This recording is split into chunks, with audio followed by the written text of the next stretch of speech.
blabla aujourd'hui. C'est le blabla de fin d'été, le blabla de rentrée.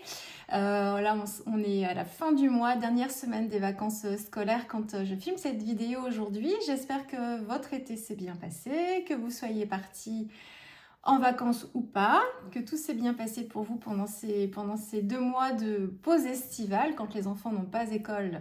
Voilà, c'est déjà, on casse un petit peu la routine du quotidien. Pour ma part, moi je suis encore en vacances cette semaine, on est à la maison, on va préparer tranquillement la rentrée avec les enfants.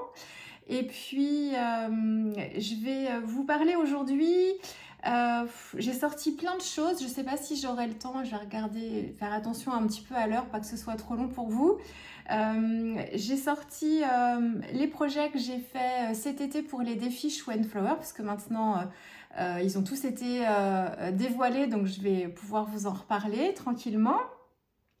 J'ai sous la main mon carnet d'été dont je vais reparler un petit peu avec vous aujourd'hui. J'ai le petit dernier tout mini Rikiki que vous n'avez pas du tout vu normalement, où vous allez en voir quelques prémices peut-être quand je publierai cette vidéo.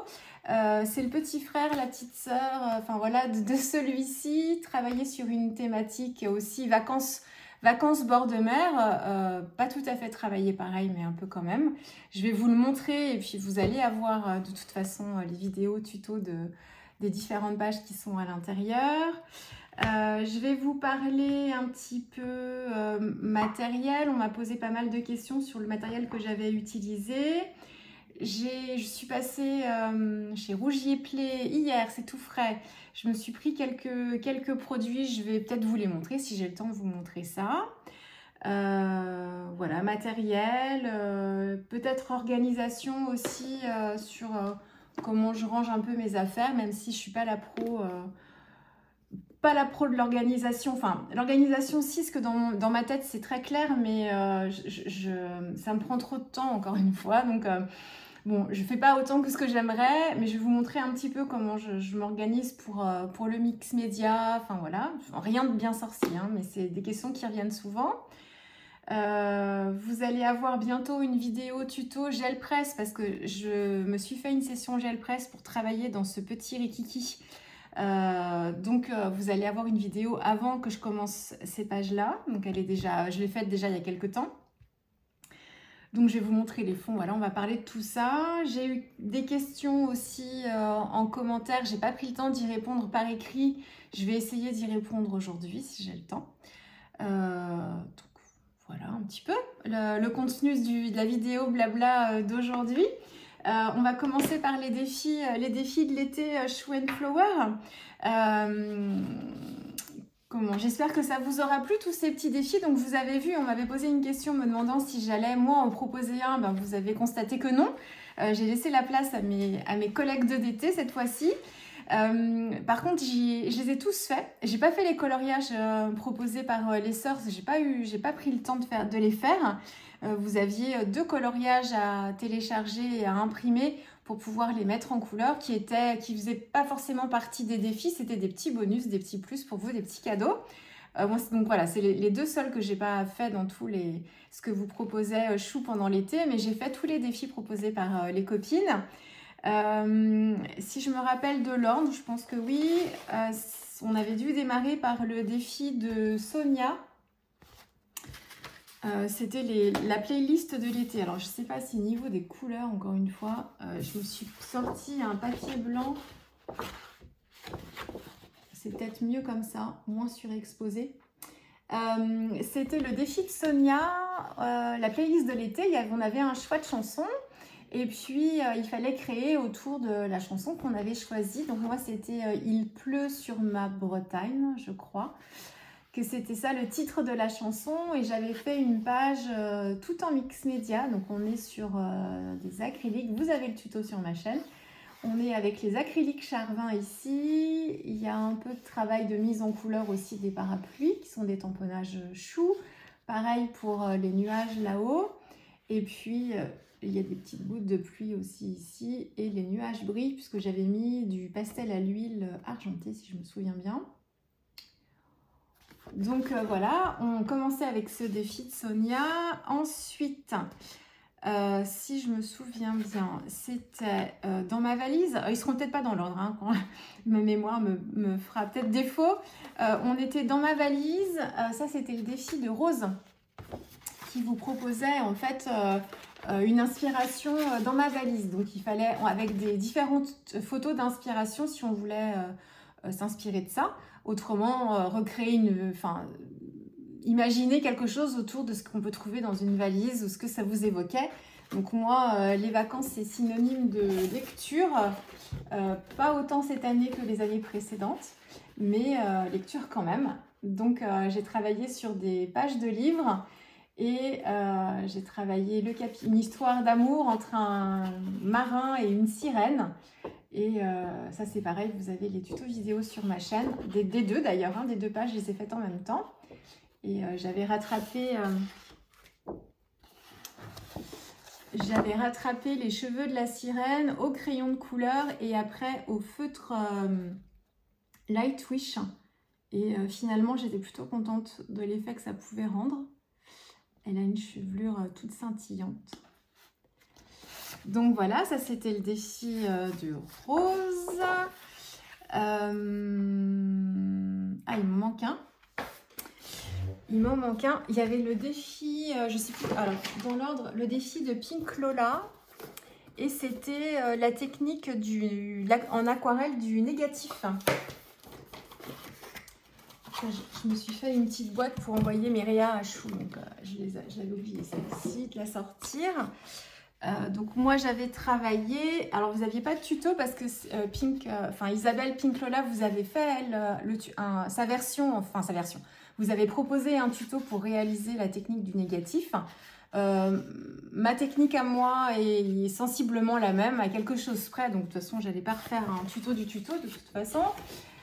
Et j'avais travaillé moi autour des hortensias, donc j'avais mixé deux tampons hortensia de la collection Souvenirs d'été. Il y avait un gros motif d'hortensia avec la grande planche de tampons avec l'appareil photo qui pouvait venir se placer dans l'objectif. Et sur une autre planche, on avait plus une branche d'hortensia plus petite. Et donc j'avais mixé les deux avec la technique aussi du cache. Et ensuite, j'avais travaillé les différents plans, donc du plus clair au plus foncé, sachant que le plus clair se retrouve au premier plan au-dessus et le plus foncé vraiment sur tout ce qui est en arrière-plan, vraiment caché par les fleurs qui sont plus en haut. Donc voilà, et j'avais travaillé avec quoi comme couleur un petit peu tout, je crois. Il y avait un peu de tout, ouais. Je pense que j'avais peut-être travaillé avec les Daniel Smith, et encore, je sais même plus. Ça, quand on fait pas de tuto, et ben après, je me rappelle moins bien de ce que j'ai utilisé et j'ai rien noté. Donc c'était ma version. Vous ne voyez pas bien sur le fond crème, c'est mieux. Donc voilà, donc ça c'était le défi d'Isabelle. Ensuite, c'était les fées de Flo. Il fallait travailler la thématique des fées avec le côté scintillant, les étoiles. Donc j'étais repartie sur les bulles végétales, donc à la façon de Jenny Illustration. Et j'avais refait une bulle et c'est surtout le travail des lianes et des racines autour, en fait, autour du tronc d'arbre que j'avais travaillé avec un tuto vidéo de Jenny Illustration. C'était ça qui m'intéressait de travailler ici. Et bon, je ne sais pas si je bouge, si vous voyez que ça brille. J'ai fait des lucioles ici, tac, tac, tac. Et j'ai fait des petits points avec un crayon gel pailleté. Je ne sais pas si je vous le rapproche. Je ne suis pas sûre que vous voyez bien. Et en fait, j'ai fait des petits points pour que ça scintille encore un petit peu plus comme ça. Vous aviez eu un tuto pour ça. Donc ça, c'était le défi de Flo. Ensuite, le défi d'Alice, je crois que c'est dans cet ordre-là, c'était le bingo des couleurs. Donc vous aviez en fait, comme la thématique du bingo, et en fait c'était, vous choisissiez ligne verticale, horizontale ou diagonale, et ça correspondait à un combo couleur. Donc moi j'avais choisi le combo couleur avec le bleu ciel, le bleu foncé et le orange. Alors c'est un orange assez proche du rouge, hein. On est plus sur du vermillon ici. Et hop, si je le mets encore comme ça, voilà, c'est mieux. Et donc j'avais fait des effets de texture avec du sel fin sur le fond encore humide. J'ai travaillé sur un papier à part. Alors pour moi ce sont des coquelicots, je les ai fait comme ça. Travaillé à l'aquarelle et ensuite j'ai retravaillé au crayon. Oui, j'ai retravaillé au crayon parce que je trouvais que mes fleurs étaient trop rouges et pas assez orangées. Donc en fait, je suis revenue travailler avec des crayons plus orangés par-dessus pour être bonne élève. Et puis, la petite bretonne est travaillée avec des couleurs gris de peigne, indigo. Enfin, vous avez le tuto là aussi, hein, de cette page-là. Il a été publié il n'y a pas très longtemps, celui-ci. Donc voilà, et là, c'est ma petite bretonne. Donc j'ai travaillé dans mon carnet fait maison. Ça faisait longtemps que je ne l'avais pas repris depuis Noël, puisque j'avais fait ces 2 pages-là à Noël et je n'avais pas retravaillé dedans depuis. J'ai laissé une double page vide que je viendrai travailler parce que j'ai une reliure en fil rose fluo et ça n'allait pas, je trouvais en tout cas, avec ce que je faisais ici. Donc pour ne pas me polluer visuellement, j'ai sauté une page et puis je reviendrai travailler dessus après pour faire autre chose. Donc oui, c'est mon petit carnet fait maison. Vous avez plein de tutos. Bah, il y avait déjà les hortensias l'année dernière quand je l'ai commencé. C'était un vieux tampon, celui-ci. J'avais travaillé avec les aquarelles granuleuses de Doctarine qui n'existent plus malheureusement. Vous aviez tout ça, vous aviez vu tout ça. Hein. Ça, c'était plus l'année dernière. Et je reprenais aussi des tampons d'anciennes collections aussi que j'avais pas forcément beaucoup travaillé. Il y avait les parasols, le phare. Alors ça, c'était l'année dernière, le phare. Là, on était sur d'autres collections aussi. Sur la campagne, la montagne. Un peu de nature ici. On partait sur Halloween. C'était la collection automnale de l'année dernière. Et puis j'en ai une autre. Et puis là, on était au Mexique. Avec des pages plus colorées. Et puis après, c'était Noël. Donc voilà pour cet avant-dernier défi. Et puis le tout dernier, bah, la vidéo a été publiée il n'y a pas très longtemps. Hein. Hop. Et donc là, c'était dans mon...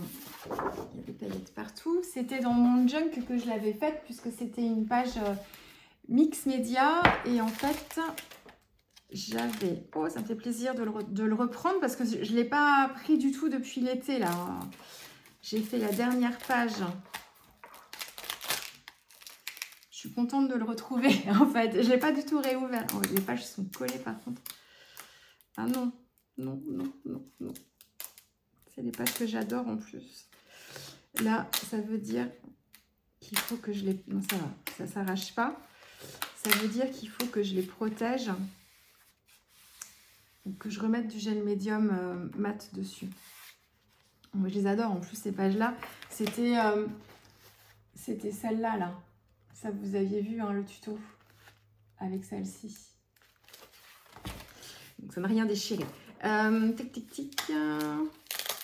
Tic, tic. Voilà, c'était ça. Hop, c'était la toute dernière. Donc ça, vous l'avez vu il n'y a pas longtemps du tout. Hein.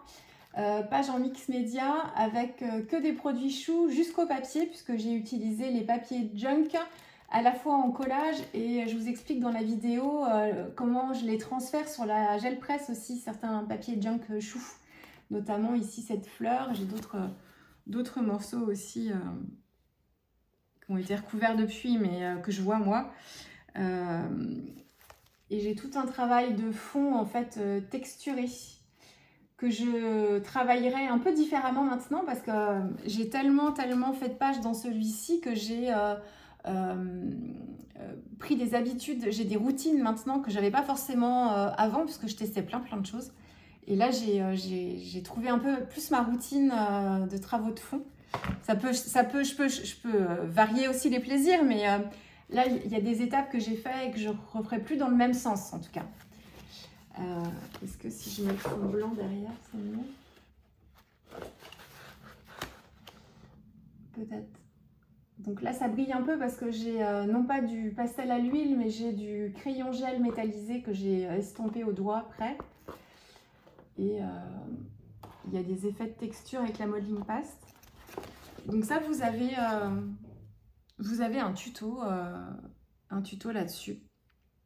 Ça me fait plaisir parce que c'est des pages que j'ai faites avant ce carnet qui m'a occupé beaucoup de temps, enfin avec grand plaisir. Qu'est-ce que j'ai aimé le faire? Avec grand plaisir sur l'été, et du coup, j'ai pas du tout repris mon junk. Je l'aime beaucoup aussi, pour plein de raisons d'ailleurs. Vous aviez vu aussi ça, là on était plus sur le mois de juin, au début juillet, un tuto de cette page-là, que des collages. En fait, il n'y a pas de travail de mise en couleur, vraiment c'est des tamponnages du tampon par exemple phare, mais dans plusieurs papiers que j'ai découpés et recollés. Les vagues, c'est plusieurs fonds gel presse que j'ai retravaillé, découpé, et puis la page d'à côté, c'est toutes mes chutes. Donc, il n'y a pas de tuto pour les sardines, mais en fait, c'est la même matière que là, sauf que c'est travaillé un peu différemment. Donc oui, j'adore vraiment le reprendre. Et je vais avoir grand plaisir à retravailler dedans là. Parce que je vais quitter un peu la thématique de la mer, quoique ça peut me prendre de refaire encore. Hein. C'est inépuisable, l'inspiration sur cette thématique-là. Pour moi, j'adore tellement. Mais je le regarde. Mais j'aime. Puis j'ai plein de papiers différents dans celui-là aussi. Et c'est bien aussi de travailler sur des supports différents. Ça évite de se lasser. Vous aviez tout vu, hein, puis dans mon blabla de je sais plus quand, du mois de juin ou du mois de juillet, de toute façon je vous ai montré tout ce que j'avais fait dedans, hein, donc il n'y a pas de scoop. La dernière page qui me manquait, c'était celle-ci à vous montrer, mais maintenant voilà, c'est fait. Il est loin d'être, j'ai beaucoup de choses encore à faire dedans, il est loin d'être terminé justement, et ça me laisse plein de possibilités. Bon, bref, allez, je l'adore. Donc voilà pour les défis choux. J'espère que oui, ça vous aura plu ces défis. Je pense que vous avez été assez intéressés par les différents thèmes. Hein, suivant les membres de l'équipe, vous avez l'univers de chacune qui vous est proposé. Et puis après, vous faites comme vous voulez. On a vu de super belles choses sur le groupe Facebook.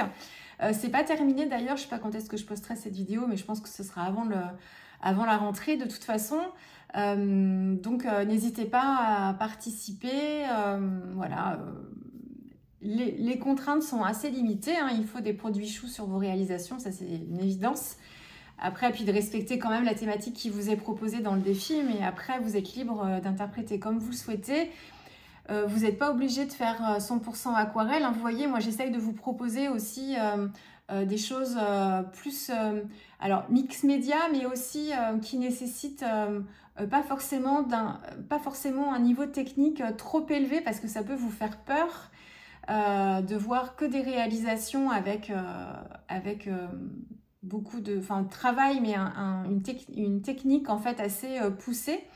Nous qu'on a eu et dont qu'on a acquéri en fait au bout de nombreuses années. Je vous le redis encore, on n'est pas débutant, on fait ça depuis plus ou moins longtemps pour certaines, mais quand même on a de l'expérience.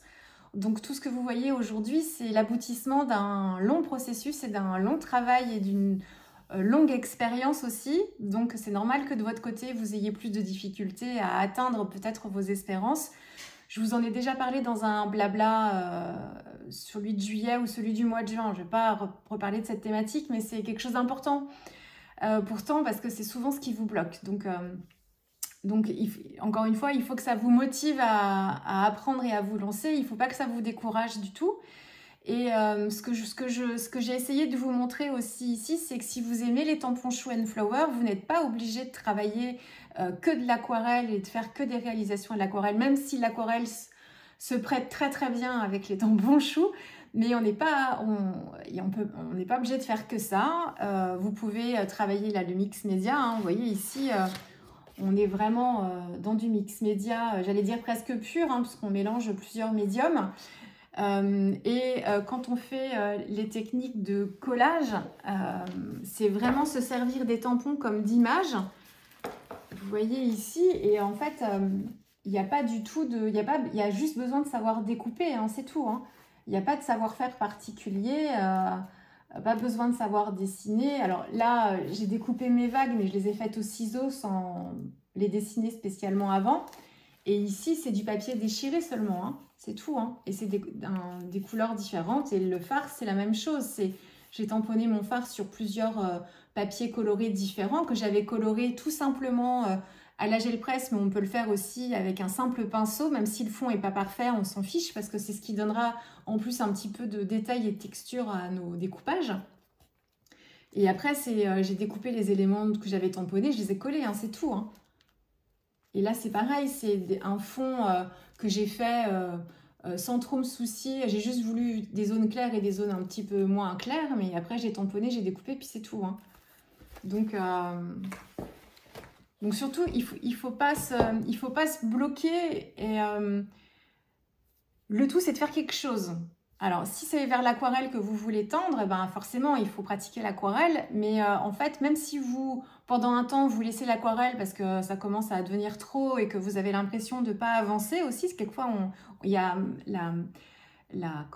l'apprentissage, il se fait souvent par palier aussi. Soyez pas surprise. On est souvent, en fait, comme ça. Et puis, il y a un moment où on va stagner, on va avoir l'impression de rester toujours au même niveau et de ne pas réussir à faire l'étape du dessus. Et ça peut durer plus ou moins longtemps. Et cette étape-là, en fait, elle passe et voilà, donc elle peut durer plus ou moins longtemps. Et puis, il y a un moment aussi où il y a un déclic qui se fait et ça fait vraiment comme ça. Donc, les moments où vous êtes dans cette phase où il ne se passe plus grand-chose, vous êtes un peu sur vos acquis, puis voilà. Et que quelquefois, ça a tendance à lasser un petit peu, un peu nous agaçouiller, hein, mais on le vit toutes. Hein. Après, plus ou moins, la période, elle dure plus ou moins longtemps, mais on le vit tout ce moment-là. N'hésitez pas à essayer de changer de médium, de vous ouvrir à d'autres techniques. Et puis, dans tous les cas, tout ce que vous ferez, ça vous servira à quelque chose, même pour l'aquarelle, même si ça n'a rien à voir. Et puis, passé ce temps-là, vous allez reprendre l'aquarelle et puis vous allez voir, vous allez repartir sur de nouvelles bases, sans avoir oublié tout ce que vous avez appris avant. Et hop, ça va faire comme ça. Donc, soyez pas surprise, hein, c'est normal. Hein, c'est le processus d'apprentissage, il est comme ça dans beaucoup de domaines, mais dans la créativité, dans la création, dans les arts plastiques, c'est très souvent comme ça. Donc, voilà pour les défis choux. Alors, ensuite, je vais vous parler un peu médium. Je vais vous parler après de mes carnets, parce que ça va rejoindre un peu tout ça. Je vais vous montrer un petit peu ce que j'utilise. Parce que c'est les questions qui sont posées très souvent et c'est tout à fait, je vous le redis, hein, c'est tout à fait normal. Dans le matériel de base pour le mix média, on va parler de ça, dans ce que j'utilise. J'ai encore une fois pas démarré aujourd'hui ou il y a 3 mois. C'est pas avec le Patreon d'Eugénie que j'ai commencé à travailler le mix média. Je m'étais déjà entraînée avant, ça fait depuis que je commence l'art journal, puisque mon tout premier carnet d'art journal, je l'ai commencé en 2020 et j'avais déjà tenté des choses à l'acrylique à l'intérieur. Donc 2020, on est en 2024. Hein. Donc ça fait 4 ans, c'est pas 4 ans non-stop, mais ça fait 4 ans que je travaille un peu ces médiums-là, donc notamment l'acrylique. Mes pastels à l'huile, je les ai depuis longtemps aussi. Quand j'ai commencé l'art journal, j'en ai très vite acheté.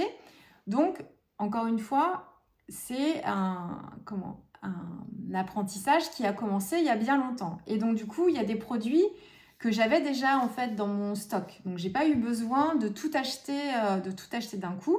Là, je vais vous parler de ce que j'utilise le plus souvent et ce qui est le plus,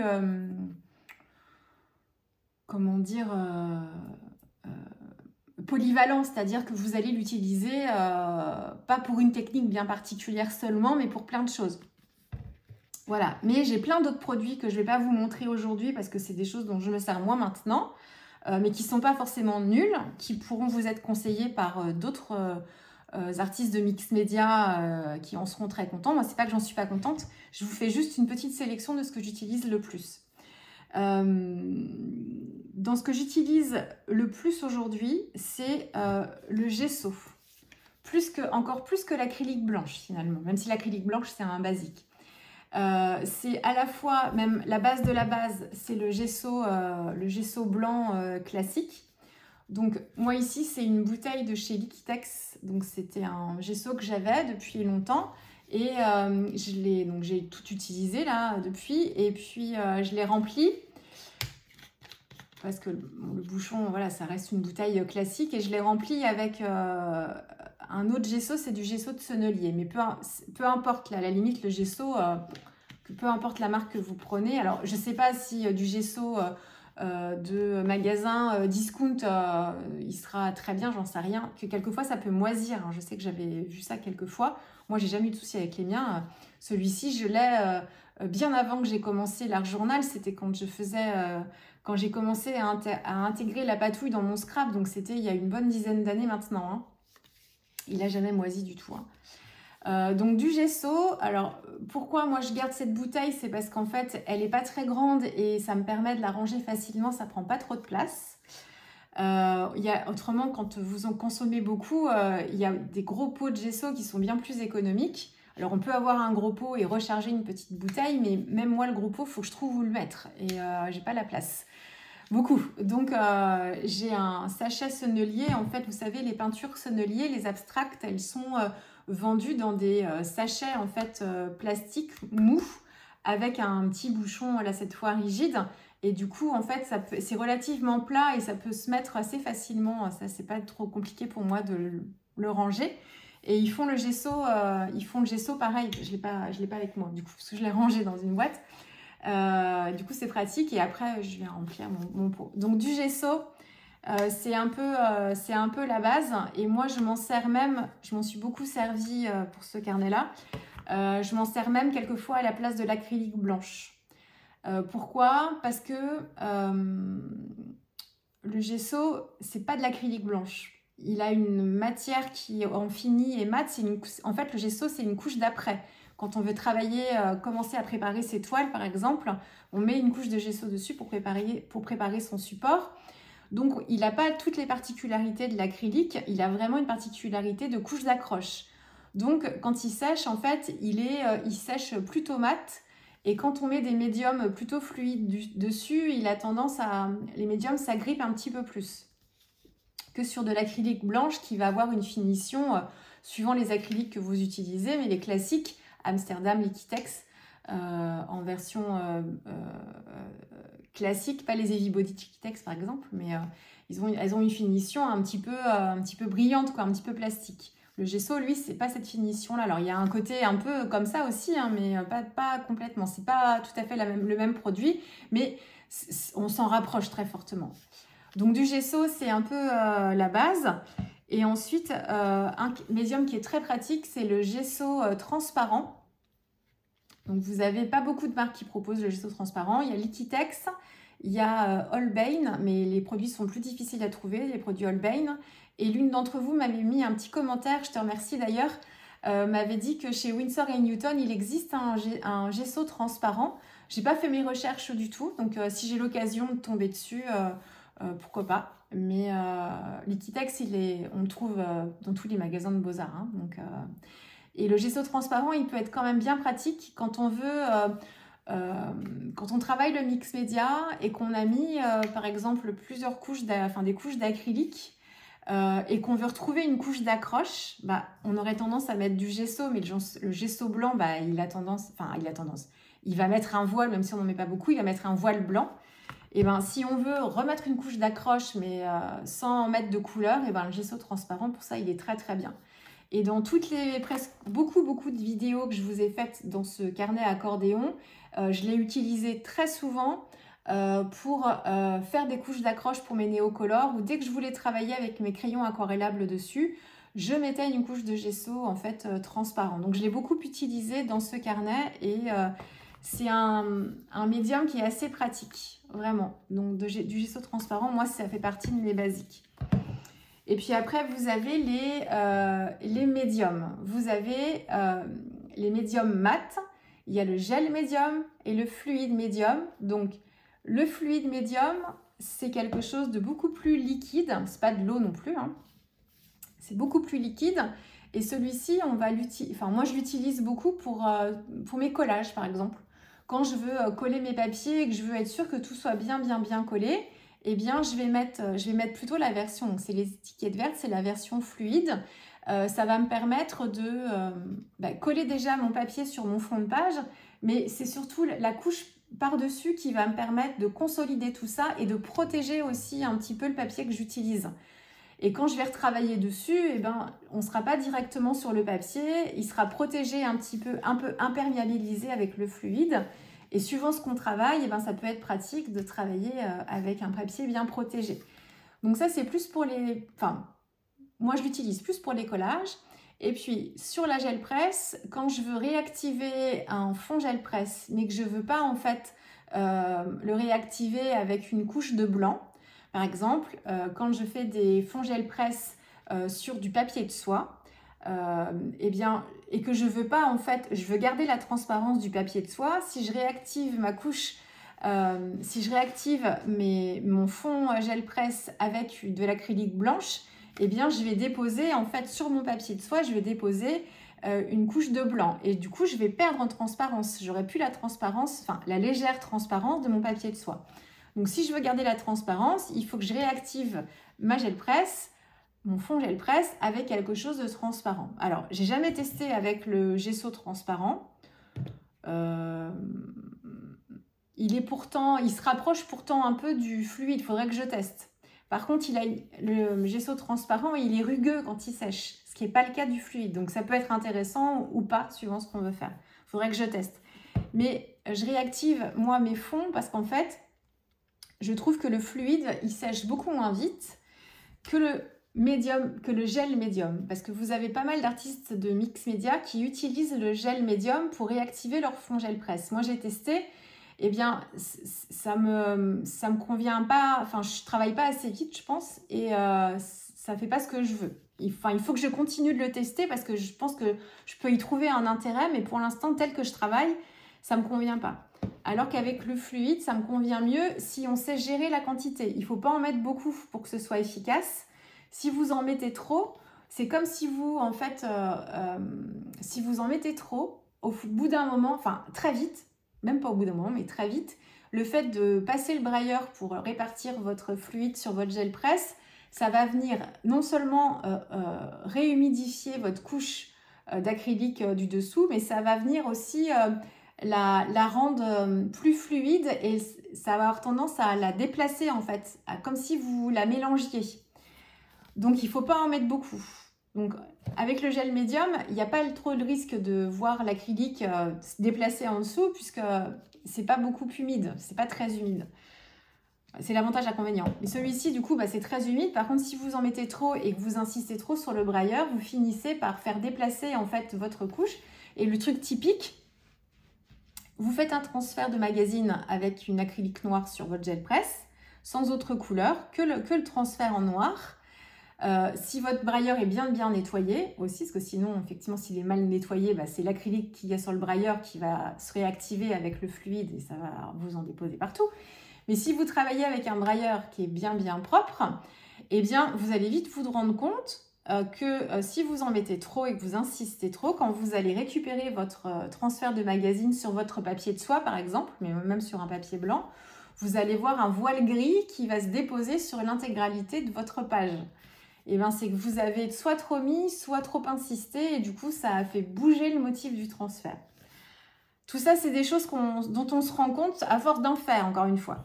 Et qu'on se dit, mais mince, c'est bizarre, mon fond était parfait, et quand je le récupère, ça ne marche pas bien. C'est une question de quantité. Mais pour autant, pour avoir testé les deux, je préfère en fait le fluide, mais il ne faut pas en mettre beaucoup. Donc, en produit de base, c'est vraiment ça. Et puis après, c'est de choisir des couleurs d'acrylique qui vous intéressent, que vous aimez. Là encore, si vous débutez, encore une fois, et que vous n'êtes pas très à l'aise avec tout ça, je vous conseille pour vos pages d'art journal, si vous voulez commencer à travailler les fonds à l'acrylique, c'est de ne pas trop mixer les couleurs ensemble. c'est surtout beaucoup de travailler en fait avec du blanc, donc du gesso ou une acrylique blanche, et c'est de travailler avec une couleur. Vous choisissez une couleur. Il y a une vidéo que j'ai vue il n'y a pas très longtemps d'une artiste dans le Wanderlust, parce que je suis inscrite depuis peu, hein, depuis le mois de juin je crois, au Wanderlust 2024. C'est une plateforme en fait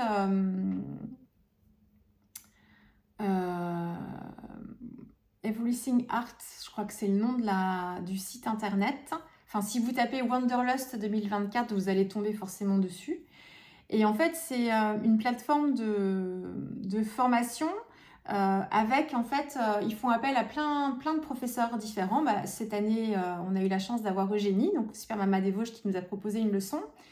Et en fait, vous avez un cours vidéo par semaine, à peu près, on a un peu moins que 52 semaines, que 52 vidéos. On en a 49, je crois, enfin par là. Mais il y a plein de bonus en plus. Hein. Franchement, on s'y retrouve. Et en fait, c'est une leçon à peu près toutes les semaines. Donc, une vidéo toutes les semaines, ou même il y a plusieurs vidéos quelquefois pour une même leçon. Et puis, et c'est plusieurs artistes. Donc, c'est en fonction de l'univers de chaque artiste. Quelquefois, il y a des thématiques. Par exemple, sur 3-4 leçons, ce sera les outils. Ça peut être une thématique différente. C'est un super... une formation qui coûte relativement cher. Cher. Enfin, pour moi, ça ne l'est pas vu tout ce qu'on a dedans. Parce que quand on ramène ça au prix de la vidéo, franchement... et puis, il y a souvent, pour 2025, là, il y a les préinscriptions qui sont ouvertes. Donc, on peut se préinscrire et on a des prix aussi. Mais c'est, je ne sais plus si c'est 200 ou 300, je ne sais plus bien. Si c'est ça, et quelquefois on l'a à moitié prix, enfin voilà, donc il ne faut pas hésiter à regarder. Mais on a en fait plein de contenus créatifs. Alors c'est en anglais, depuis cette année 2024, il y a des sous-titres, on peut mettre les sous-titres en français. Bon bref, je vous en reparlerai mieux de ça. Mais parce que du coup, je m'y suis inscrite au mois de juin, donc j'ai 6 mois en fait de retard. Mais c'est pas pour moi du tout un problème, parce que je ne me suis pas inscrite pour pouvoir faire chacune des leçons bien. C'est que là, je les regarde dans le désordre, en plus les leçons en fonction de ce qui m'attire et ce qui m'inspire. Mais c'est surtout que le simple fait de regarder ça, je vais avoir envie de faire soit la leçon entièrement, ou alors je vais récupérer quelques astuces comme ça de l'une de l'autre et je vais m'en servir pour me faire une page. Donc le mieux c'est quand même de faire, enfin le mieux, ce serait bien que je fasse chacune des leçons et que j'en fasse quelque chose dans un carnet dédié, ce qui serait très bien. Mais pour l'instant, je ne me mets pas cette pression-là parce que ce n'est pas du tout le but. Et donc, dans une des leçons que j'ai regardées il n'y a pas longtemps, je sais par contre les noms, je ne suis pas comme Eugénie et il faudrait que je me les note parce que je ne les retiens pas du tout. Elle nous expliquait en fait, dans ses démarrages de pages, le choix des couleurs. Alors, on peut travailler avec la palette de couleurs qu'on veut, mais elle, et moi c'est ce que je fais de façon un peu instinctive, et en fait c'est vrai que sans m'en rendre compte c'est ce que je fais, mais en fait c'est effectivement plus pratique de faire ça comme ça. Elle nous conseille de travailler en fait avec peu de couleurs, mais c'est non seulement peu de couleurs, mais c'est dans les intensités des couleurs. Et c'est ce que j'ai fait dans mon carnet naturellement moi, mais c'est qu'en fait elle conseille de choisir une couleur foncée, une couleur claire, le blanc, et une couleur contrastée. Donc par exemple, moi dans mon carnet ici, eh bien, moi j'ai travaillé avec le grit paint, beaucoup, qui était correspondait avec une couleur foncée. J'ai travaillé avec mon turquoise, qui est une couleur claire, avec le blanc bien sûr. Et ma couleur de contraste, c'était mon orange corail bien pétant, la proche du vermillon de temps en temps. Et donc, en travaillant, et j'ai rajouté des couleurs neutres, j'ai rajouté des couleurs beige, j'ai un peu de rose, enfin des couleurs toutes douces mélangées au blanc qui s'adoucissent et qui vont très bien avec le reste. Mais, et en fait, elle, c'est ce qu'elle... Alors, elle, pardon, je vais vous retrouver son nom, hein, je vais vous le mettre en description de la vidéo en dessous. Et en fait, elle, c'est ce qu'elle conseille quand on est un peu perdu dans toutes ces couleurs pour éviter de se retrouver un peu gêné. C'est ce qu'elle conseille en fait. Une couleur foncée, peu importe, hein, moi c'est le grid paint parce que c'était dans les bleutés, mais ça peut être un vert très foncé, ça peut être un marron foncé, enfin tout ce que vous voulez. Peut être du noir aussi si vous voulez. Une couleur très claire et puis ensuite travailler avec une couleur de contraste par petites touches.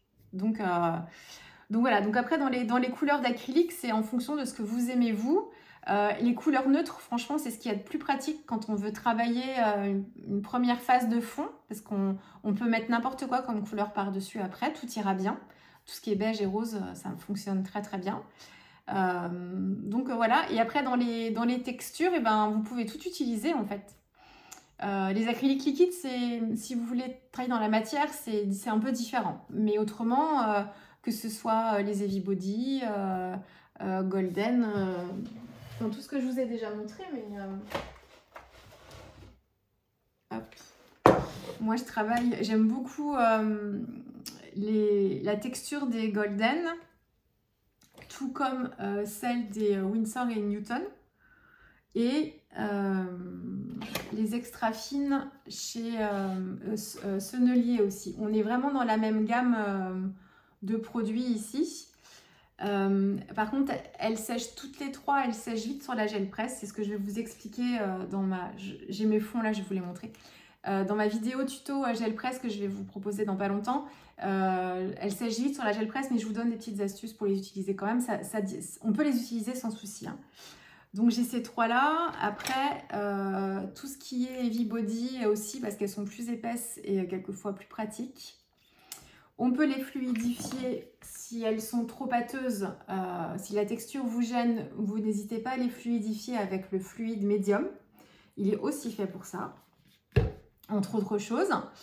Et ça n'apporte pas de couleur, parce que quand on utilise du blanc, même le blanc de mélange, en fait, il va avoir tendance à changer un tout petit peu la tonalité en fait, de la couleur, alors que le fluide, c'est transparent, donc pas de souci. Par contre, ça va fluidifier votre peinture, donc ça va avoir tendance à diluer. C'est comme si on utilisait un petit peu de l'eau en fait en aquarelle. Donc ça va avoir tendance peut-être à rendre votre acrylique un petit peu plus transparente. C'est juste ça, mais ça peut être intéressant. Donc voilà, et puis bien sûr les Amsterdam toujours, et les Liquitex Basics pareil. Donc en fait en termes de gamme, vous avez celles-ci qui sont à peu près niveau texture, composition à peu près pareil, pour moi en tout cas comme je les travaille. Vous avez Liquitex Basics et acrylique Amsterdam. Et je mettrai aussi les Sennelier Abstract aussi en acrylique pareil, qui se travaillent comme ça pareil. Et puis à part, je mettrai les Heavy Body parce qu'elles sont un peu plus pâteuses.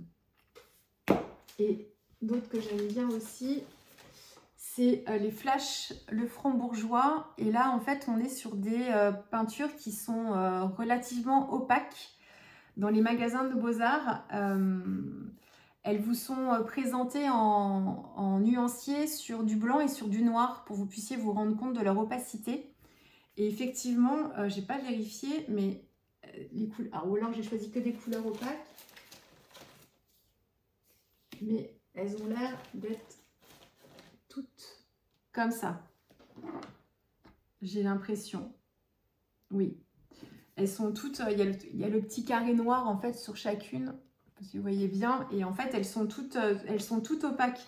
Et ce qui est marqué sur le packaging, extra fine, il y a un fini velours aussi, c'est pas la même finition, il y a un côté un peu plus chalk, un peu plus craie, couvrante, anti-reflet, donc voilà, donc c'est pas brillant, on est bien d'accord, mat intense même, c'est marqué. Et multi-support parce qu'on peut les travailler sur plein de supports différents. Donc elles sont sympas et ils ont un panel de couleurs qui est assez subtil aussi, assez intéressante. Moi j'aime beaucoup celle-ci en couleur claire justement, qui est un vert de gris que j'aime bien. Donc celle-ci je les utilise aussi pas mal. voilà, donc dans les choix de vos acryliques, après, moi ce que je vous conseillerais, c'est d'essayer d'acheter. Alors, ce qui est pratique, c'est chez Basics, c'est Liquitex, ils vendent des petits tubes, donc vous pouvez acheter 1 ou 2 tubes pour vous faire un peu la main et regarder comment vous êtes à l'aise ou pas avec ces produits, parce que du coup ça coûte pas cher. Ceux-là, on est dans la gamme, on est dans le haut de gamme des acryliques, donc un tube, ça coûte, c'est pas donné, hein. Donc après, essayez, vous pouvez prendre le blanc ou une couleur claire, parce que ça, vous pourrez l'utiliser à peu près partout pour vous faire la main, peut-être, vous donner une idée.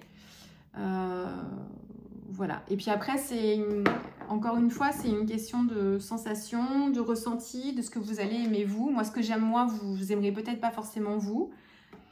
Comment on aime travailler au doigt, au pinceau aussi. Moi, j'aime bien les deux.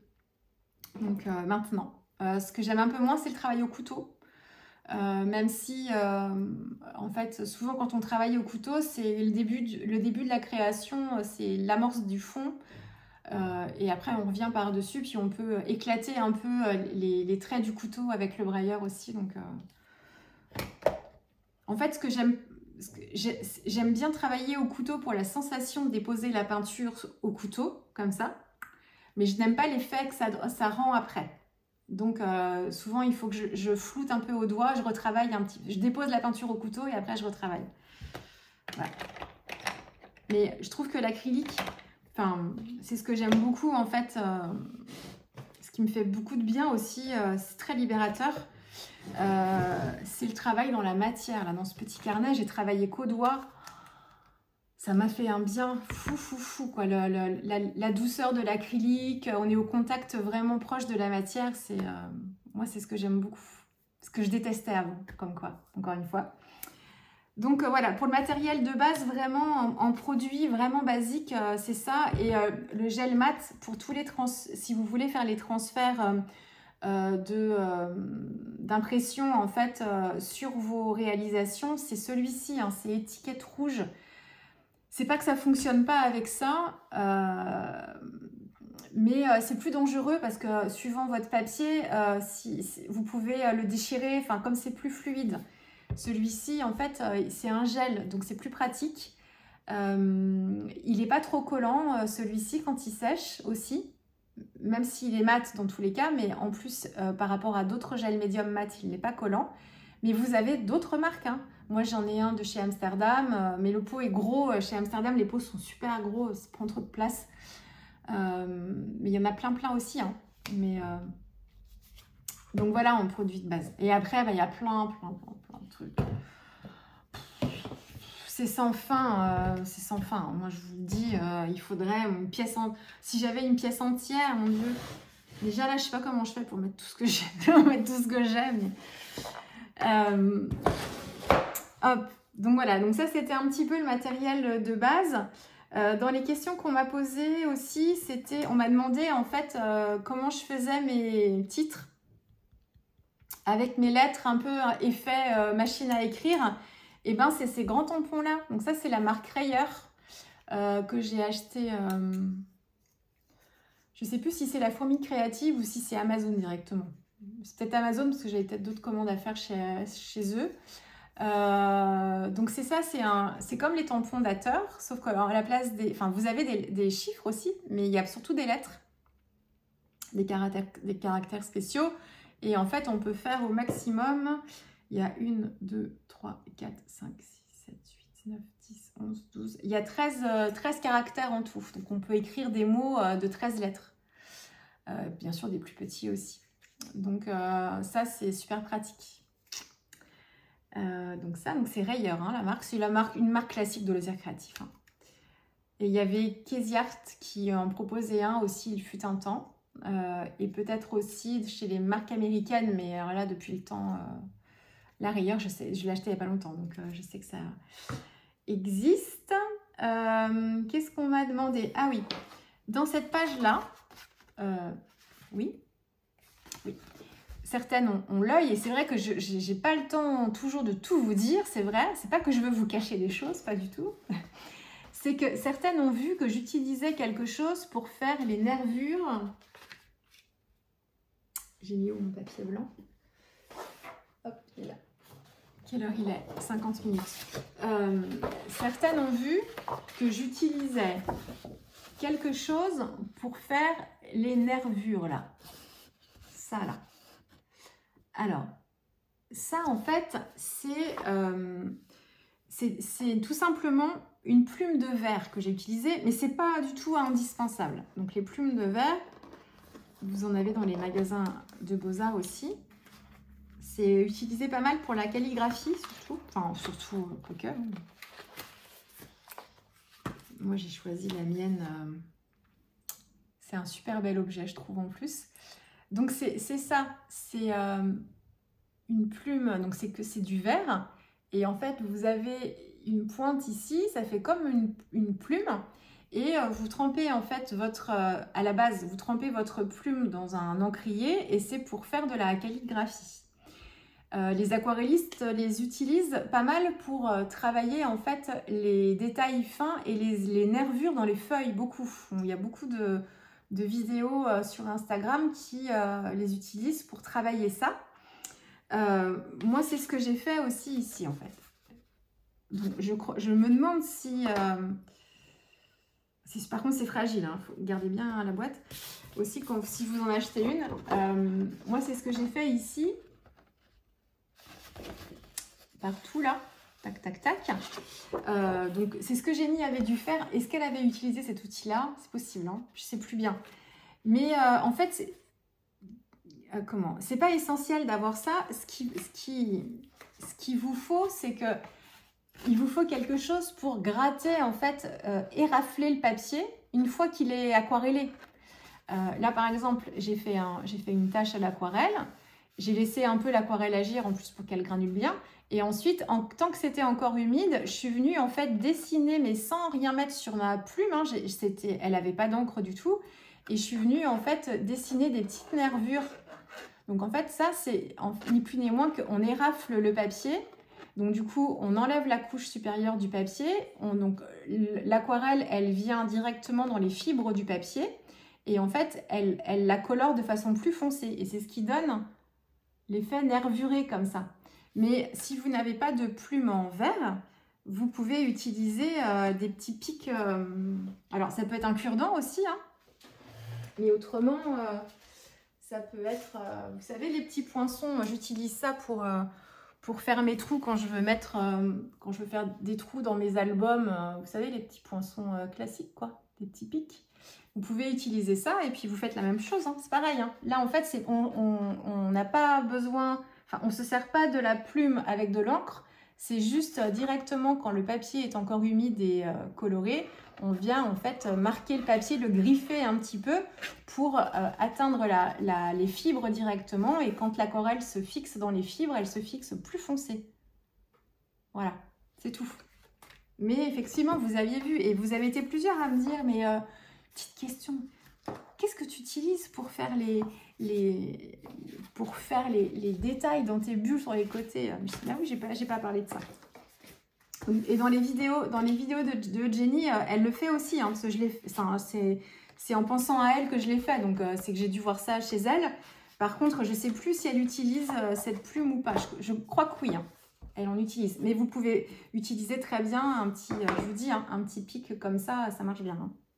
Alors, faut effleurer. Hein. Après, vous allez tester et puis voir à quel moment ça marche, à quel moment ça marche pas. Si vous grattez pas suffisamment, enfin, si vous n'effleurez pas suffisamment, bah, il va rien se passer. Et puis, si vous effleurez trop, bah, vous risquez de déchirer un peu le papier, quoi. Vous voyez bien. Mais ça fonctionne très, très bien comme ça. Qu'est-ce qu'on m'a posé comme question aussi? Le Rosa Spina, vous m'avez demandé si j'en étais contente. Très contente, je le valide complètement. En papier mix média, hein, c'est pas un papier aquarelle. Hein. On m'a demandé si dans ce carnet, le papier était ivoire ou blanc. Alors, ça dépend comment... Ça dépend. Ça dépend par rapport à quoi. Chez Rosa Spina, il y a deux couleurs. Il y a... Je pense que j'ai des feuilles là.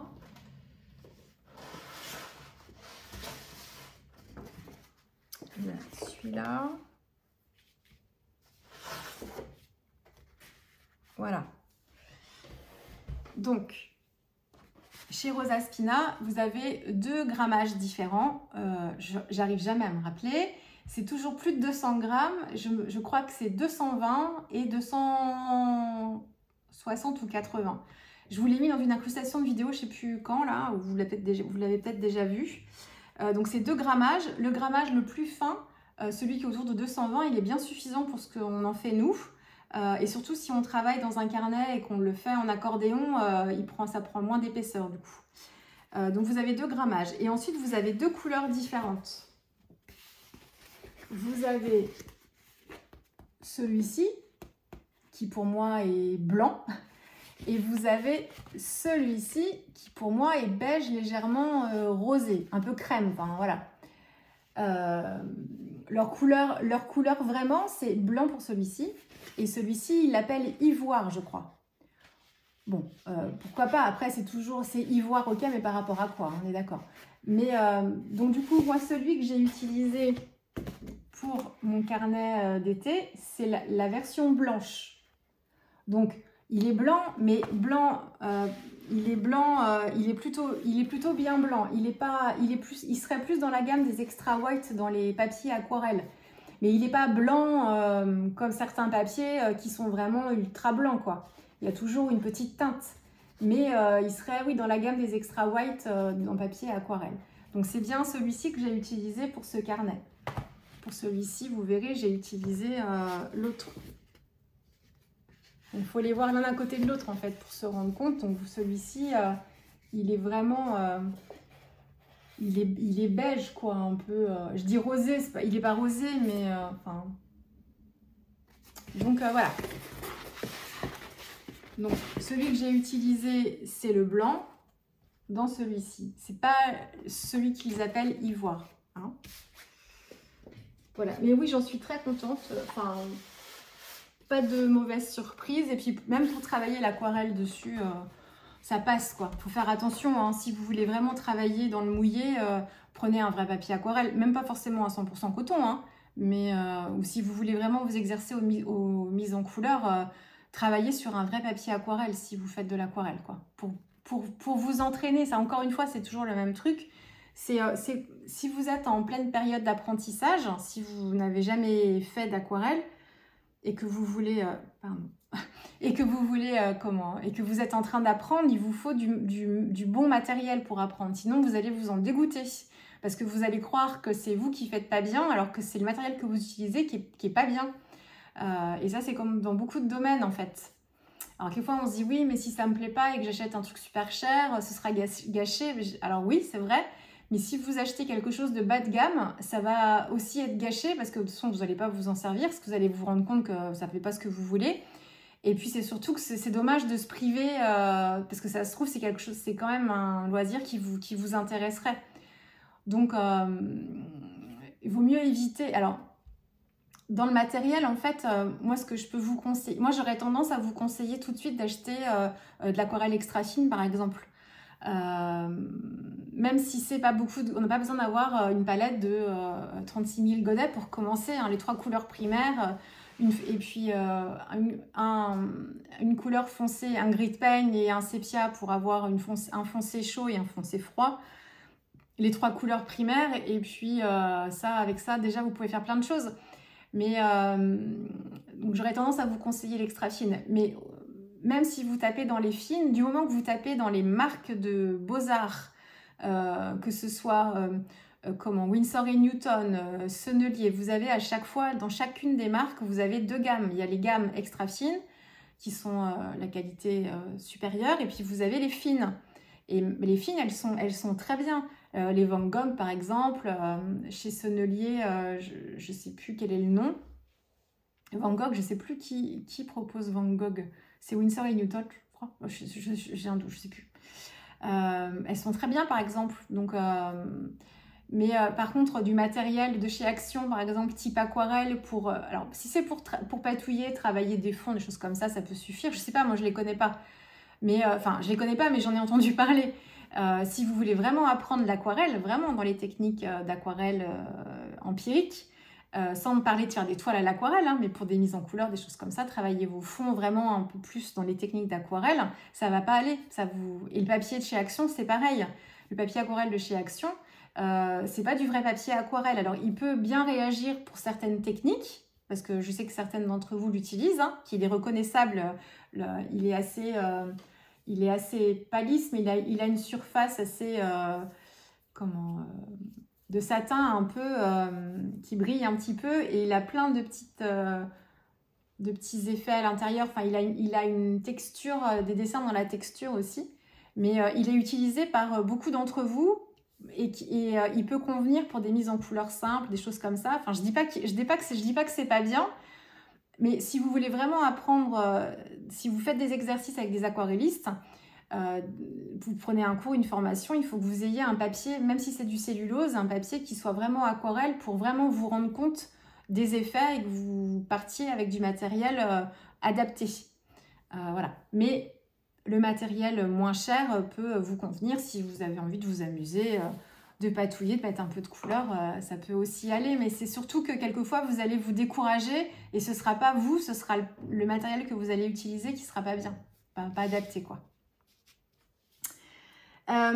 Donc voilà pour les questions. J'ai eu une autre question, enfin j'ai plusieurs questions, mais souvent les questions, j'ai beaucoup de retard. Pardon dans tous vos commentaires. J'ai même des cœurs que j'ai pas encore mis. Je me suis laissée un peu submergée, et là j'ai pas forcément le temps de reprendre tout le fil. Par contre, ça reste dans ma tête, et souvent les réponses vous les avez dans mes vidéos. Alors, ça ne me dispensera pas de vous répondre par écrit, mais il faut pas, si vous m'avez posé une question, il y a des chances pour que j'y ai répondu dans une vidéo après, quoi. Donc, mais pardon, je suis désolée hein, pour mes réponses. Je ne peux pas trop, voilà, c'est un peu compliqué en ce moment. Mais dans une des questions que vous m'avez posées, c'était plus sur le process créatif. Quand j'ai commencé à faire ce carnet, enfin quand j'ai fait ce carnet, l'une d'entre vous m'a demandé est-ce que j'ai déjà une idée précise, est-ce que je note avant de commencer toutes les idées que je peux avoir déjà dès le début, même si je l'enrichis avec des idées nouvelles peut-être au fur et à mesure, mais est-ce que j'ai déjà, avant de commencer, un petit carnet dans lequel je note toutes mes idées avec le combo couleur que je vais choisir, est-ce que je commence déjà avec une liste de choses que je vais vouloir utiliser dedans et puis que je viens enrichir après, ou pas. Alors, encore une fois, c'est tout dans... J'ai beaucoup de choses en fait qui sont imprimées. C'est comme si j'avais, je vous ai dit déjà, une sorte de mood board dans ma tête. C'est comme s'il y avait des tiroirs, il y a des il y a des rangements, il y avait des cases. Et quand je travaille une thématique, je vais avoir en fait... c'est comme un tableau avec plein d'idées à droite. Ça fait comme ça, quoi, à droite, à gauche, et puis tout se met en place. Donc, quelquefois, j'ai besoin d'écrire, mais ça, c'était quand je faisais plus des albums de scrap, je me rends compte, si j'y réfléchis. Quand je faisais mes mini de scrapbooking, je notais, en fait, les produits, les techniques que je voulais utiliser. C'était aussi pour varier un petit peu ce que je vous proposais. Là, pas du tout. C'est comme si il y a tout qui sortait. Alors je parle de la tête, mais il y a beaucoup encore une fois du cœur. Hein. Ça sort comme ça, quoi. Je sais pas trop comment vous l'expliquer autrement que ça. Mais là, celui-ci, j'ai rien noté. Par contre, c'est une thématique que j'aime beaucoup, et ça faisait très longtemps que j'avais envie de travailler. C'est très libérateur en fait tout ça, et c'est toutes les frustrations, pas de l'enfance, mais peut-être aussi, mais je vous dis encore de tout ce côté, j'adore faire ça, j'adore ça, mais je sais pas dessiner, j'arrive pas à dessiner, j'arrive pas à faire ce que je veux. C'est toujours ce fichu complet. Alors on me dit oui, le dessin ça s'apprend, oui ça s'apprend, mais ça demande beaucoup d'énergie. Et beaucoup de volonté aussi, beaucoup de temps pour apprendre à dessiner. Alors que d'autres, et moi je vous le dis, j'ai été entourée j'ai une copine très proche quand j'étais au collège, qui avait un don pour le dessin. Vraiment, elle faisait les beaux-arts, elle prenait des cours aux beaux-arts à côté. Mais donc elle travaillait, hein, je ne dis pas qu'il n'y avait pas de travail, mais déjà dès le départ, elle avait un don pour le dessin. C'était quelque chose, je lui demandais, alors moi souvent je passais des commandes, je disais tu pourrais me dessiner, hein, on était jeune ado, donc je faisais l'équitation, donc je disais tu pourrais pas me dessiner un cheval, comment tu fais? Alors elle me montrait, effectivement, elle me montrait des méthodes pour dessiner, elle dit bah, le cheval de profil, il faut que tu imagines des formes géométriques, elle m'apprenait déjà ça. Et elle le faisait, elle voyait un cheval et puis tac, elle faisait ça, rapidos quoi. Elle avait un truc. Et le truc qui se travaille, et moi j'avais pas ce truc. Donc en fait, pour réussir à faire un truc qui me plaisait, il fallait des heures il aurait fallu que je passe des heures et des heures. Et ça, c'est hyper frustrant quand on est très créative et qu'on a plein d'idées dans la tête. Moi, c'est comme si depuis que je suis toute petite, j'emmagasinais des idées de création, d'univers. Et c'est comme si, seulement à 47 ans aujourd'hui, j'avais, grâce au mix média, grâce au transfert d'images, ça m'a révolutionné ma façon de créer. C'est comme si maintenant que je savais comment faire pour pouvoir concrétiser tout ça, c'est comme si tout ressortait, mais ça fait 47 ans, je vous dis, c'est depuis l'enfance tout ça. C'est comme s'il y a tout qui... C'est un flow, quoi. C'est sans fin, en fait. J'en parle avec passion parce que c'est vraiment... je ne suis pas toute seule à avoir été frustrée par ce manque de don pour le dessin. Je vous le dis encore une fois, c'est quelque chose qui se travaille et qui s'apprend. Hein, je ne le dis pas ça. Mais quand on a déjà ça en soi, en fait, ça va beaucoup plus vite. Et du coup, ça fait peut-être un peu moins peur aussi. Et donc, du coup, c'est comme si ça faisait 47 ans, on va dire ça comme ça, que j'avais en fait emmagasiné... plein de choses, encore une fois, parce que c'est quelque chose qui, là, en général, m'intéresse depuis toujours. Donc, je suis une éponge émotionnelle, affective, ça, l'hypersensibilité, et enfin, certaines auront bien compris ma personnalité, mais parce qu'on est quelques-unes et quelques-uns à être comme ça, donc je suis une éponge pour tout, et une éponge aussi parce que je vais emmagasiner sur tout ce qui est artistique, plein de choses. Et je pense que c'est comme si il y avait une forme d'incubation positive, là, comme si ça mûrissait petit à petit. Et aujourd'hui, mais grâce à tout ce que j'ai fait avant aussi, hein, tous les loupés, tous les plantages, le scrap m'a beaucoup aidé. Enfin voilà, et comme si aujourd'hui j'étais mûre et que le fruit était mûr et que tout ce que j'avais emmagasiné, ça pouvait ressortir comme ça. Donc, j'ai pas eu besoin de me faire J'ai pas eu besoin du tout de me faire une liste, en fait, dans un carnet de ce que j'avais envie d'y mettre, puisque j'avais déjà tout là. C'est là depuis longtemps, en fait. Là et là aussi beaucoup. Donc, j'ai pas eu besoin de ça. Et tout est venu super naturellement. Mais en plus, ça fait... Quand on a quelque chose depuis longtemps en soi et qu'attendait qu'une seule chose, c'est de sortir, quand enfin on arrive à sortir tout ça et de mettre sur un carnet, et qu'en plus, c'est pas que toutes les pages se sont faites avec fluidité, mais en fait, ça n'a jamais été douloureux de sortir une page. Je me suis jamais dit, j'arrive pas. Ça s'est fait. Quand j'y arrivais pas, j'arrivais encore à... C'est parce que je suis prête aussi. Je pense que j'ai eu l'expérience maintenant, sûrement. Hein. Mais donc, il s'est fait naturellement. Et non, j'ai pas eu besoin... j'ai pas eu besoin, en fait, de travailler en amont beaucoup. Mais c'est pas parce que moi, j'ai pas besoin que vous n'en avez pas besoin. Enfin, on fonctionne pas tous. C'est pour ça que c'est intéressant d'écouter, en fait, nous écouter, nous toutes, moi, mais plein d'autres, parce qu'en fait, on n'a pas toute la même façon déjà de travailler, mais aussi de réfléchir à nos projets, on n'a pas toute la même façon de fonctionner, donc c'est super intéressant d'écouter plein d'artistes différents. Les vlogs des artistes, ils sont super intéressants. Bon, moi, les vlogs sont intéressants si on y trouve un intérêt, peu importe le sujet. Mais moi, j'adore écouter les vlogs des artistes, et peu importe l'artiste, hein, les aquarellistes, les illustrateurs aussi, j'adore. Parce qu'en fait, c'est super enrichissant de voir un peu comment la création naît, en fait. Voilà. Mais moi ici, alors je dis pas que ce sera toujours comme ça, mais c'est la thématique moi qui est là depuis longtemps en moi et que j'adore. Donc c'est assez facile. Je dis pas que sur chacun de mes projets ce sera comme ça, hein. Et c'est vrai que quelquefois je vais avoir envie, j'ai des idées, je vais les noter sur un carnet, ça je vous en ai parlé déjà. Donc ça va pouvoir se faire comme ça. Si je travaille un autre carnet, peut-être que je vais noter des choses, mais sur celui-ci, j'ai pas eu besoin en fait. Voilà. Donc voilà, et puis après au fur et à mesure que je le fais, effectivement, je vais l'enrichir. Puis c'est suivant si je me raconte une histoire ou pas aussi. Dans celui-ci, je me raconte pas d'histoire.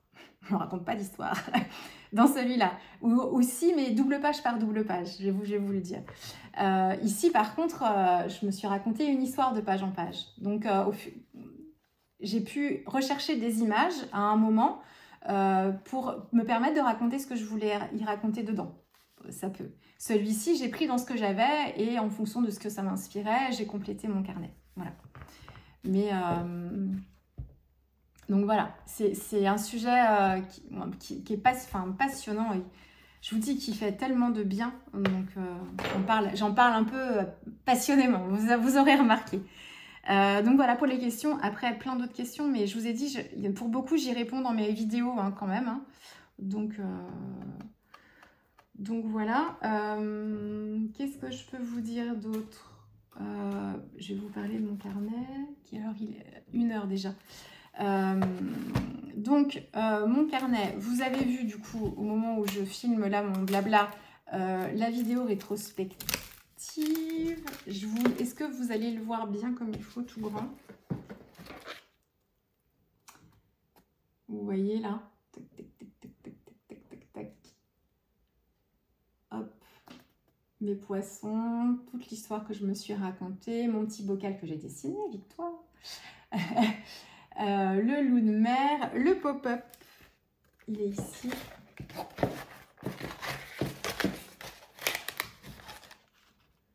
Ah, là j'ai une lumière au-dessus, en plus de celle de devant, donc vous voyez le fond. Alors, du coup ça éclaircit pas mal, mais vous voyez bien le fond vraiment en arrière-plan là, celui-là là, et ma baleine.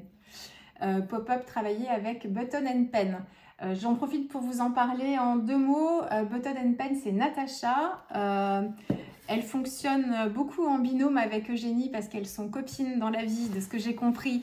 Et elles ont des univers créatifs qui sont différents, mais une façon d'aborder les projets qui est identique. Il y a beaucoup de similitudes et elles le disent l'une et l'autre. Natacha en parle beaucoup. Puis une même façon de voir les choses aussi. Donc, voilà, quand on aime Eugénie, alors je dis pas que quand on aime Eugénie, on aimera forcément en fait Button and Pen parce qu'elles sont pas du tout sur le, elles sont pas sur le même domaine. Enfin, Natacha en fait, elle illustre beaucoup, elle dessine beaucoup. Elle fait pas mal de journaux créatifs illustrés. Donc, c'est un peu thématique bullet journal, mais avec beaucoup de dessins à l'intérieur, du journaling. Donc, il y a beaucoup de dessins, mais de dessins illustrations. Ça fait comme des livres pour enfants, quoi. Il y a des personnages, ça pourrait être des personnages de manga, par exemple, tout mignons. Donc voilà, elle est plus dans cette thématique-là. Et elle fait aussi du mix média avec des photos, de ce genre de choses, où là on va retrouver un petit peu comme Eugénie cet univers-là, mais avec ses propres couleurs, sa propre sensibilité aussi. Donc voilà, elles ont un caractère différent toutes les deux aussi, donc du coup c'est sympa, c'est pas pareil, c'est vrai que les Patreons en fait ils sont le reflet un petit peu de la personnalité. Donc voilà, on est sur des personnalités différentes mais tout aussi attachantes, j'ai envie de vous dire. Donc voilà, Button and Pen, j'y suis depuis peu en fait, sur le mois de, j'ai dû m'inscrire sur le mois de juin, mais j'ai pas trop, je m'y suis pas trop intéressée au début. Je faisais d'autres choses sur le mois, puis juin c'était compliqué, donc je pouvais pas trop, mais donc je m'y suis plus intéressée sur le mois de juillet, à regarder ses vidéos, tout ça. Aussi, et puis donc voilà, et donc sur son live avant les vacances du mois de juillet, elle nous montrait, elle travaille dans un petit carnet aussi d'été bien différent du mien, Et elle y a incorporé en fait une page pop-up et elle nous montrait un petit peu la mécanique de ce genre de page-là. Et elle avait travaillé avec une page de magazine du flot de l'été là.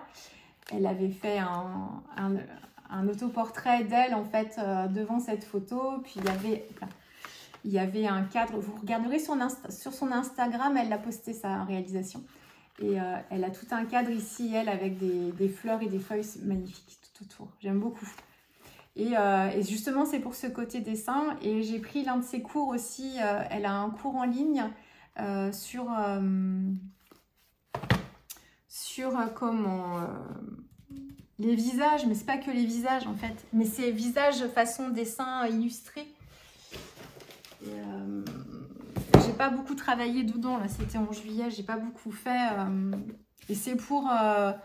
comment dédramatiser le dessin, justement. J'ai juste commencé à faire le premier exercice, c'est de travailler donc c'est des petits dessins comme ça, un peu enfantin en façon de parler, mais plus dessins de livres pour enfants. Donc là c'était travailler des formes de visage, on change juste la forme du visage.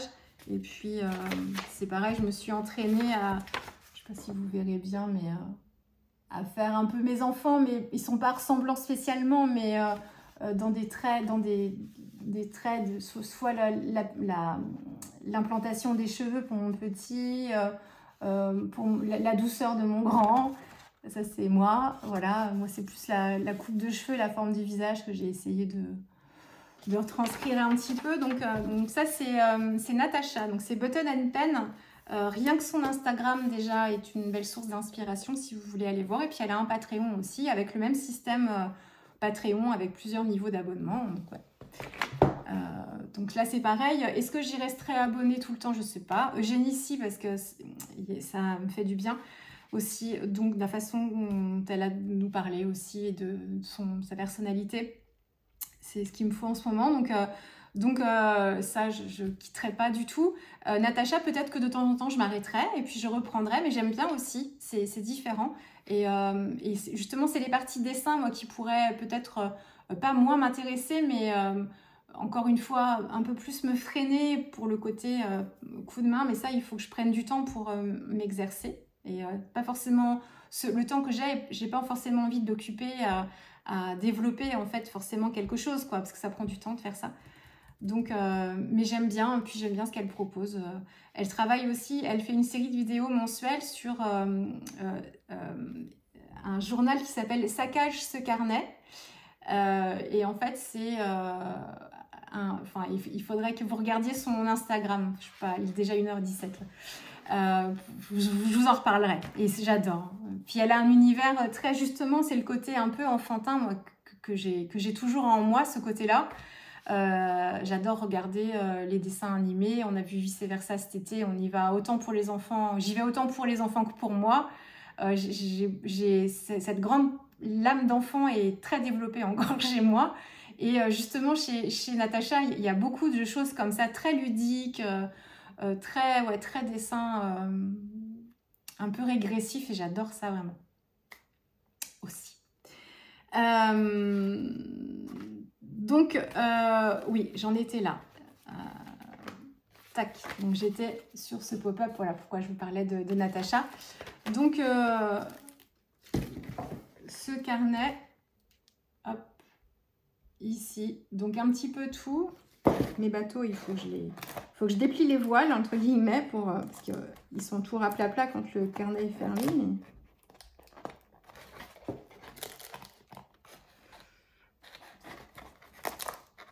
Tac. Là. Et puis ça, c'est les pages que j'ai fait plutôt sur la fin. Ici, avec ma sirène sur son rocher. Les méduses. Là, ça va parce que vous voyez, c'est bizarre le retour caméra. Ici, vous voyez les couleurs...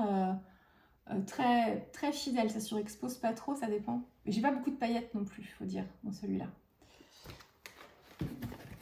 De l'autre côté aussi, les poissons, vous allez les voir Ouais, ils sont rouges. Et ce poisson-là, il s'en va complètement. Ah. Là, il y a des paillettes par contre, hein. Les sardines, les maquereaux. Donc, vous avez eu des tutos vidéo pour tout.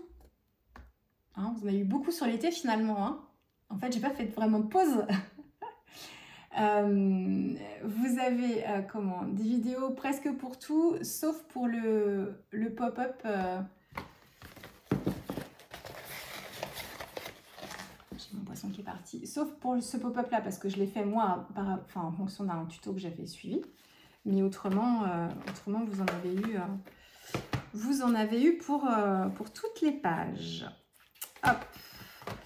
Donc ça, c'était mon carnet d'été. Je l'adore. Et ensuite, je me suis fait la version Rikiki parce que il me restait, du coup, je vous le redis encore, le rabat en fait de ce carnet initial qui venait d'un tuto de Super Mama des Vosges pour le carnet d'été que j'ai complètement retravaillé. Il reste plus que l'accordéon, et encore l'accordéon du carnet de Génie n'était pas fixé sur les deux couvertures. Et la thématique que j'y travaille dedans n'était pas celle que je voulais travailler au début non plus. Donc je suis partie complètement. Après il n'y a aucune obligation à faire quoi que ce soit. Le tout c'est qu'on ait envie de. Le tout c'est d'avoir envie de faire quelque chose. Hein, donc peu importe après. Et du coup j'ai récupéré le rabat en fait que j'ai enlevé et je m'en suis fait un carnet. Donc je l'ai coupé en deux le rabat pour me faire le recto et le verso de mon petit carnet. Ah si, on m'a demandé la taille de mes pages. Pardon. Ça, c'est une question qui restait en attente.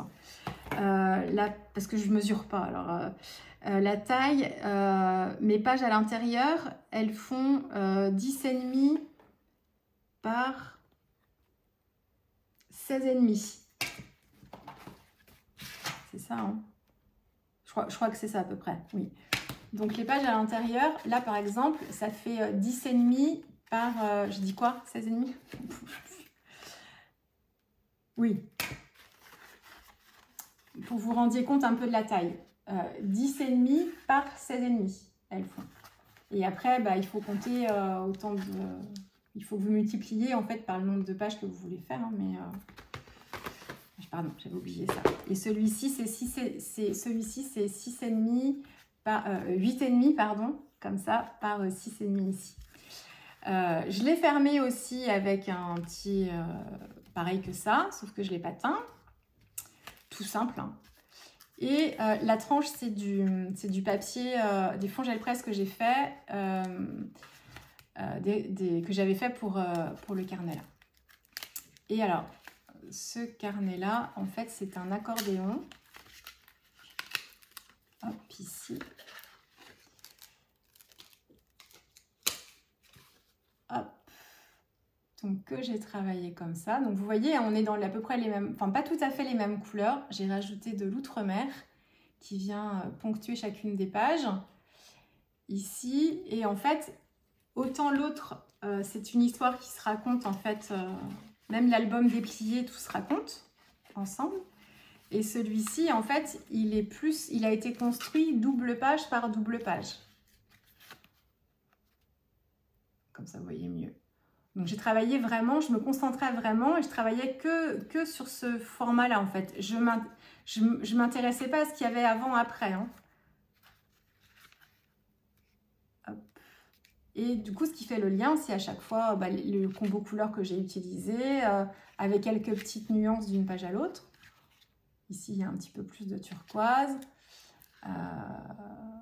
Il y a pas mal d'images aussi, soit que j'ai déjà travaillé ou qui me restaient. J'ai incorporé des tampons aussi. Enfin, voilà. Ça, c'est une roue des couleurs, mais je vais vous en reparler de toute façon dans mes vidéos.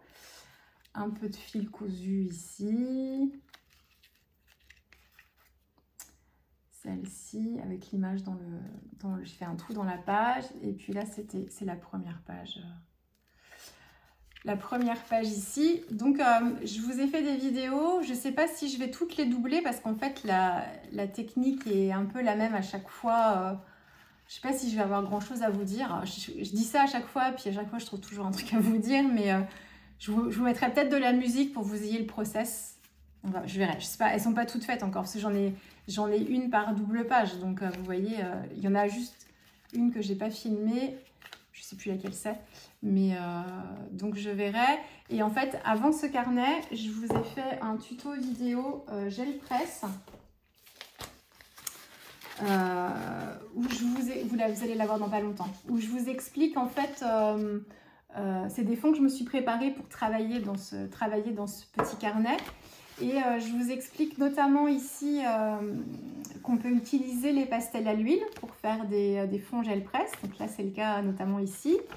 Et puis, c'est surtout que je vous montre en fait les astuces pour récupérer l'intégralité de votre fond gel presse. Enfin, dans quel cas, en fait, on récupère l'intégralité? Qu'est-ce qu'il faut faire pour récupérer l'intégralité? Et qu'est-ce qu'il faut faire quand on veut qu'il y ait des petits bouts de fond gel presse qui restent sur la gel presse?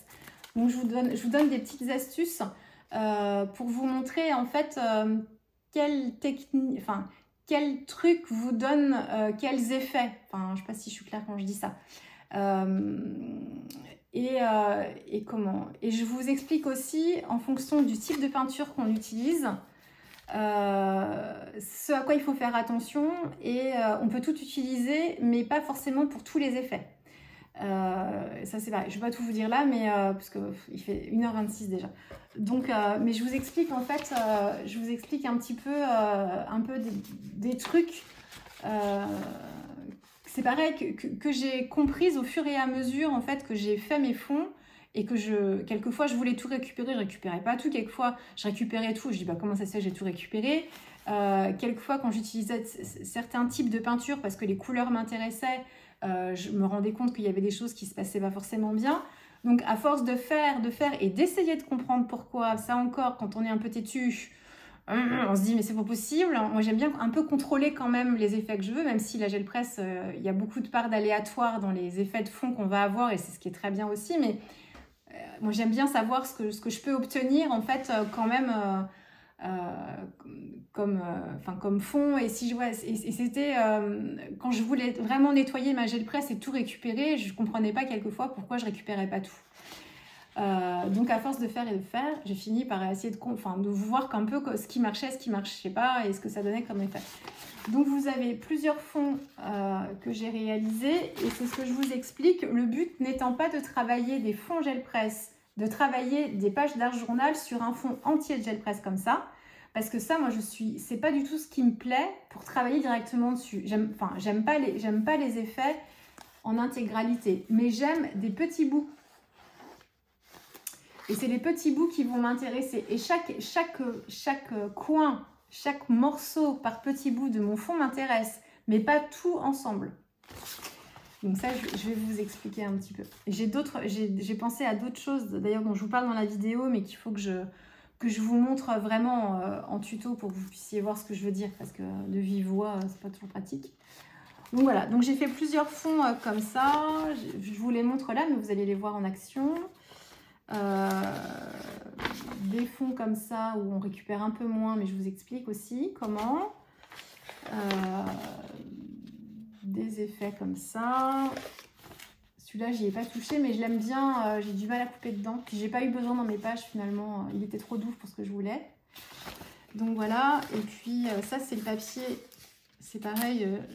Ça, je l'ai beaucoup utilisé celui-là. Et même ça que j'aimais pas trop en fait. Que j'aimais pas trop quand je le voyais globalement, j'en ai utilisé plein en petits bouts pour donner du contraste dans mon album. Et puis ça, c'est... je fais mes pages de brouillon, je les prends dans des magazines, en fait. Là, c'est le Flow.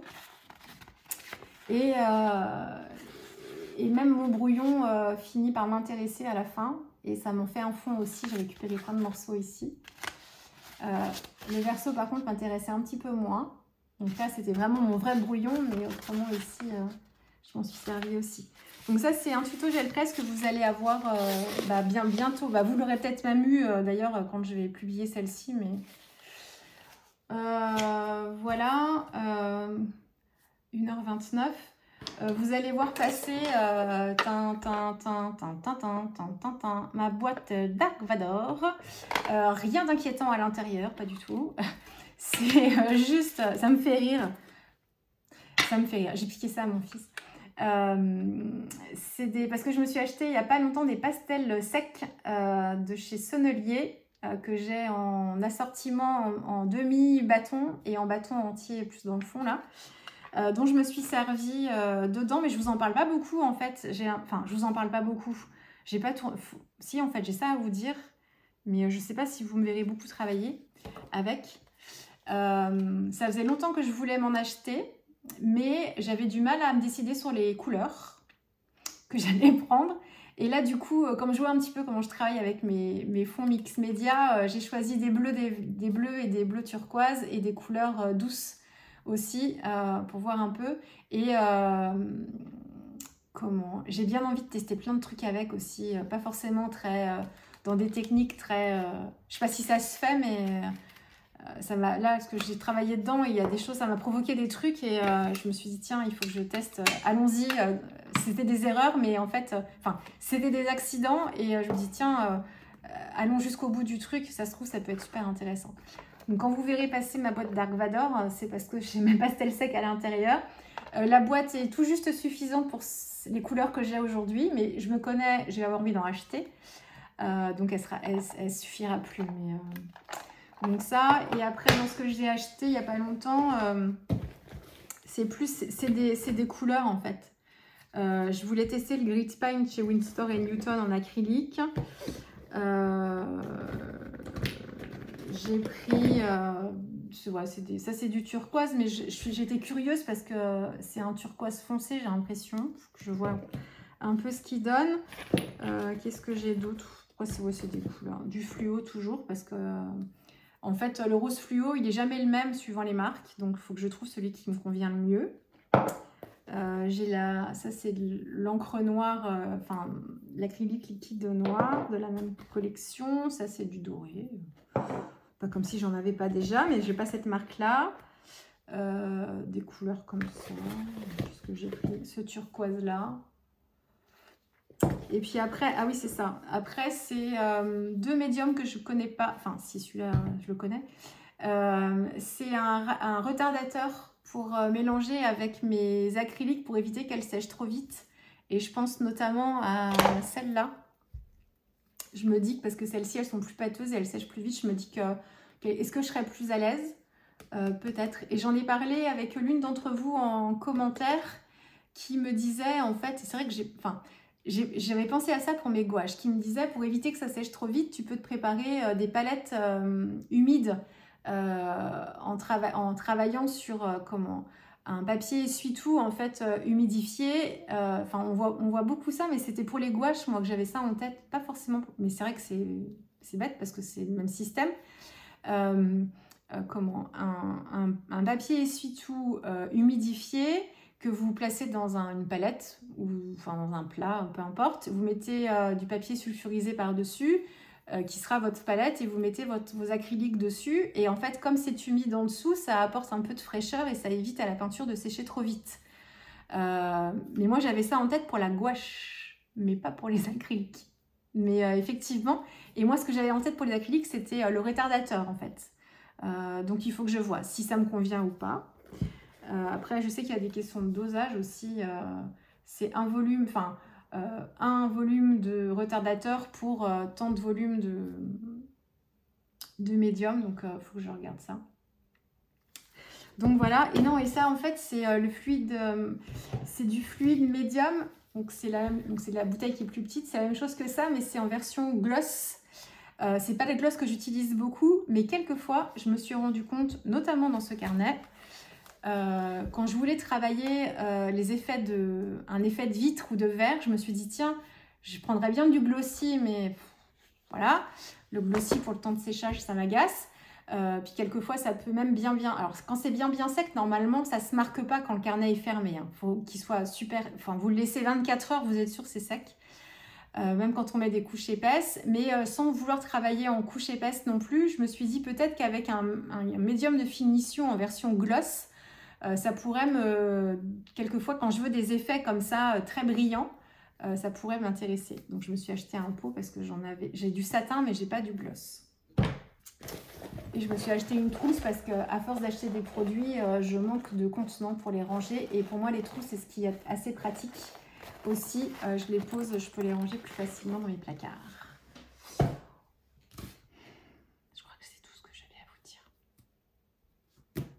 Oui, je crois. Et puis pour le reste, ce sera pour le mois prochain. Voilà. Bon, j'espère que j'aurai répondu à vos questions, que vous aurez vu peut-être d'un petit peu plus près mes réalisations. C'est toujours l'occasion de discuter un peu avec vous. 1h35. Hein. Là, je ferai la vidéo en une seule fois, je pense, je vous la publierai en une seule fois. On va se retrouver très vite. J'ai rien sous le coude au moment où je vous parle, bon, à part mon junk ici, que du coup, parce que j'ai loin d'être fini, mais autrement, j'ai pas de réa sous le coude à vous montrer. Je vous ai tout montré de ce que j'avais travaillé cet été, ou c'est ça le petit dernier qui m'a occupé la semaine passée. Donc voilà, mais je vais pas rester bien longtemps sans faire des choses ou tester des trucs. Donc on va se retrouver bientôt avec une prochaine vidéo et puis des réa pour chou aussi qui vont arriver bien sûr. Hein. Donc réa chou, souvent beaucoup d'aquarelle, mais je peux aussi faire, vous avez vu, du mixte média, ça dépend ce que les tampons vont m'inspirer aussi. Donc voilà. Je vous dis à très vite et puis je vous souhaite une bonne fin d'été, bonne fin de vacances à vous, puis bonne rentrée aux adultes et aux enfants aussi. Voilà, puis nous on va se retrouver très vite. Allez, au revoir.